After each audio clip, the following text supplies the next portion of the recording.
I'm Krisha May Aquino. Let me introduce my group mates, Juela Bernardino, Rian Bonifacio, Aubrey Montemayor, Princess Ortega, and Marinela Rivera. And we are excited to share with you our presentation topic about Nouveau. So let's get started.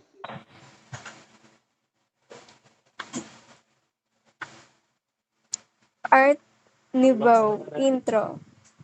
What is Art Nouveau? Art Nouveau, a popular international style from 1890 to 1910, aimed to break the division between fine and applied arts by incorporating natural forms, dynamism, asymmetry, and modern materials. The term Art Nouveau originated in Belgium and was named as being in Paris, with various names in different countries, including Jugend style, Session style, Style Floreal, and Modernism. Art Nouveau influenced pointing sculpture, architecture, and design, showcasing flowing lines, organic forms, and nature-inspired decorative elements, celebrating the beauty of both natural and modern art. Art Nouveau, which means new art in French, was a deliberate attempt to create a new style free of imitative historicism that dominated much of 19th century art and design.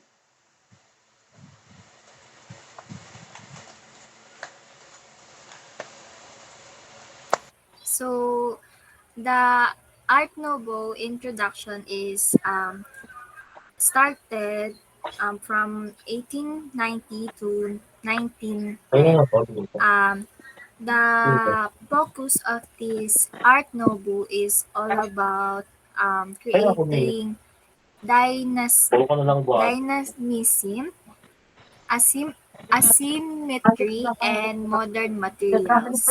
Um, The term Nouveau originated in Belgium and named by as being in Paris. So, Art Nouveau help us in creating modernism.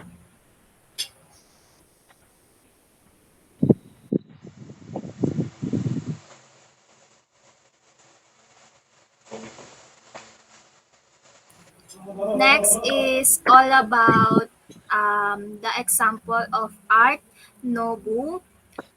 First, we have Louis Puller, the Art Nouveau dancing muse.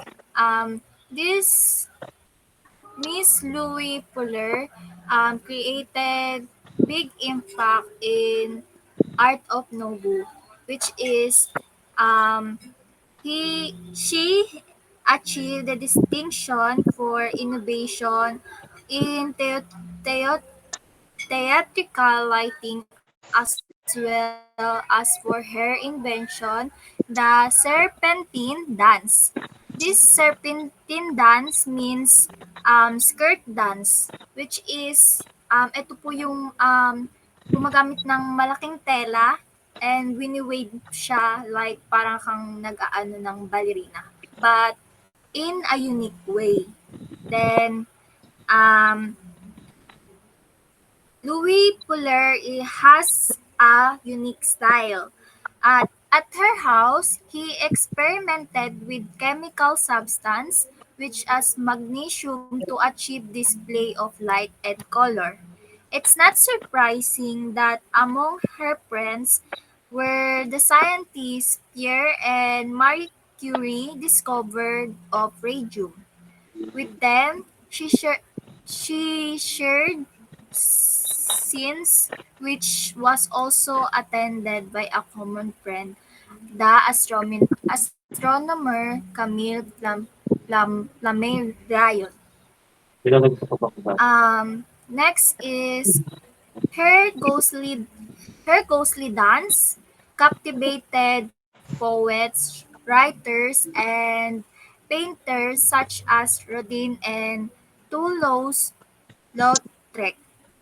But it was never the wonderful silhouette that artists immortalized in poster, photographs, sculpture, lamps, and all kinds of subject in modernist Art Nouveau style. In reality, Fuller was a stocky woman in a vulgar face and obtured nose who spoke broken English and bad French. The artist also enthused Queen Maria of Romaine, with whom she maintained a close friendship and extensive correspondence. Both signed more than one scandal in press. She wasn't the only woman she loved. So this is all in Miss Louis Fuller. So next is about sa naambag niya sa Nouveau Art, which is the pioneer of modern dance. This pioneer modern dance also called a lightning technique, which is despite of lacking training in classical ballet and formal dance technique, she paved the way for dancer Duncan herself, the American Martha Gamam, and the Russian Michael Poklin. She was a celebrity and one of the lightest paid entertainers her time. That's it po for Miss Louis Fuller. And then next we have the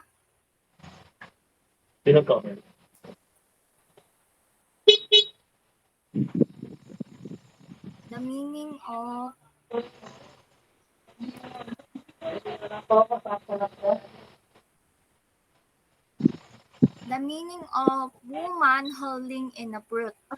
This also known as the enigmatic Maori title translate as where you were going. Um, this woman who holding a fruit is asking for help or asking the where you were going. This paint in 1893 and offers a verdant vision of an idealist South Seas maiden along with an examination of colonial judgment under which she falls. It housed in Russia's State's Heritage Museum and highlighted their permanent collection since 1948. The painting has sister work held in the Stadtgalerie Stuttgart, completed the previous year in that more muted composition. The woman represents Ibery, the Maori goddess of death, but Gauguin's focus on the present work is life and fertility. Gauguin, like Vincent van Gogh and Pablo Picasso, is as an evergreen subject for filmmakers and novelists. The nation of a European culture figure exiling himself on a tropical island, renouncing his family in the process, is an alluring hook for storytellers. That's all for woman who is holding a fruit. So next po.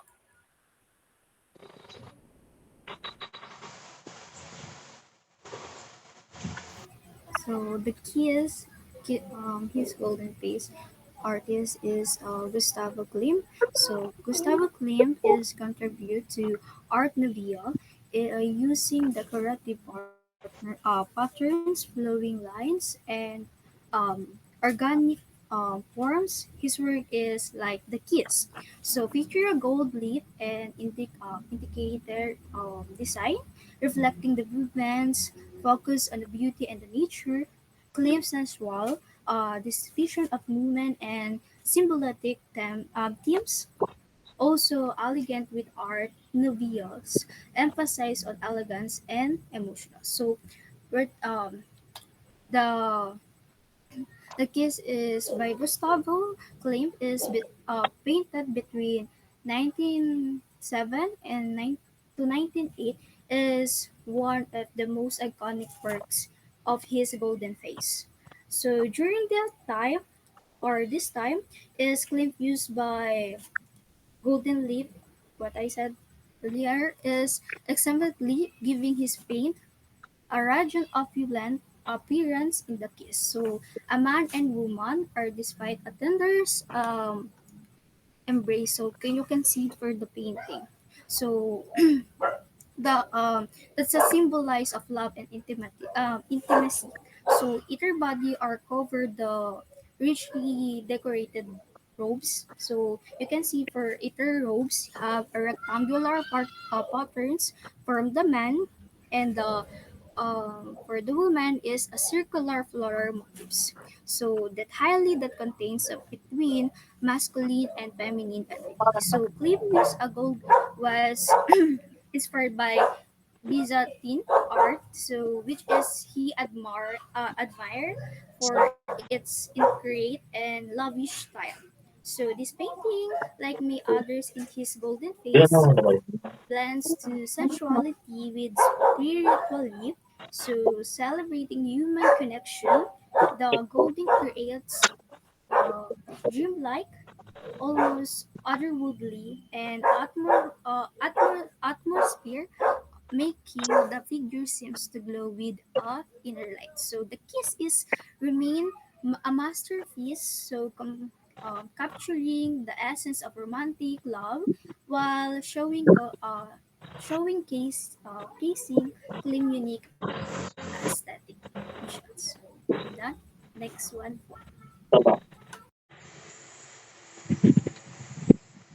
Hi guys. The peacock vase is invented is Emil Gley in he's born in May 4, 1846 in Nancy and he died is in September 23, 1904 in Nancy.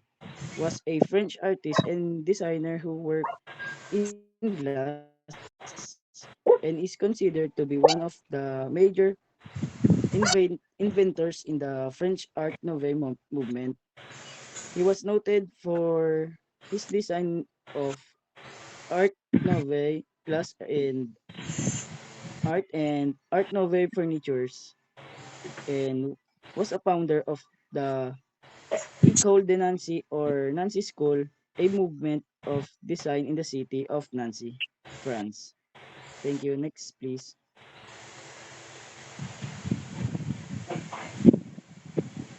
Um, One famous example of Art Nouveau is the Paris Metro station entrances designed by Hector Guimard. These entrances are known for their elegant, flowing lines and organic forms that resemble plant structures.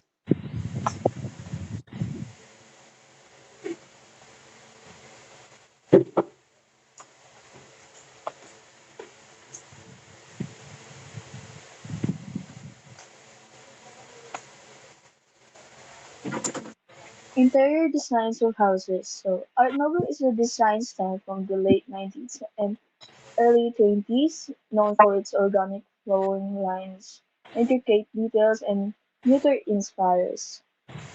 Motifs on interior designings. Art Nouveau features the following key elements such as following curves and lines, that furniture and architectural details have curved sinuous lines, often resolving plants or vines.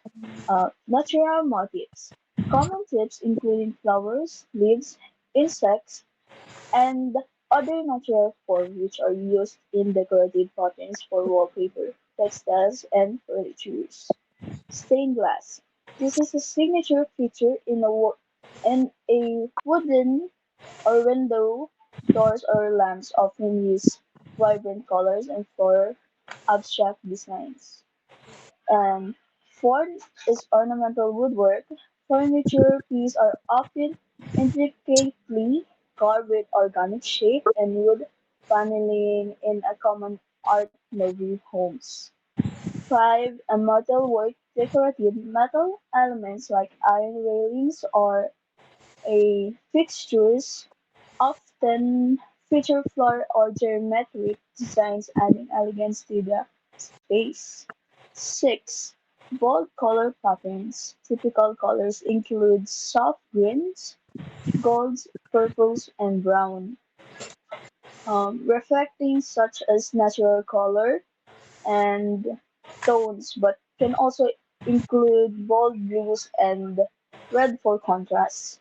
So, artistic tiles. Tiles featuring nature inspired patterns are used for floors, walls, and even fireplace. Handcrafted details. Art Nouveau focus on craftsmanship, so many items are customized and giving a personal and artist touch on to the interiors. This style is all about blending art and furniture function, creating space that are both beautiful and livable. That is interior designs of houses. That's all for our reporting. Thank you for listening, Ma'am Raimundo. And this, again, this is the example of Noble, which is Louis Fuller, which the Noble Dancing Muse. The next is Woman Holding a Fruit. Third is The Kiss, His Golden Face. Fourth is the Peacock Base. Then the fifth is Paris Metro Station. And lastly, in our example of Art Nouveau is interior design of houses. That's all. Thank you.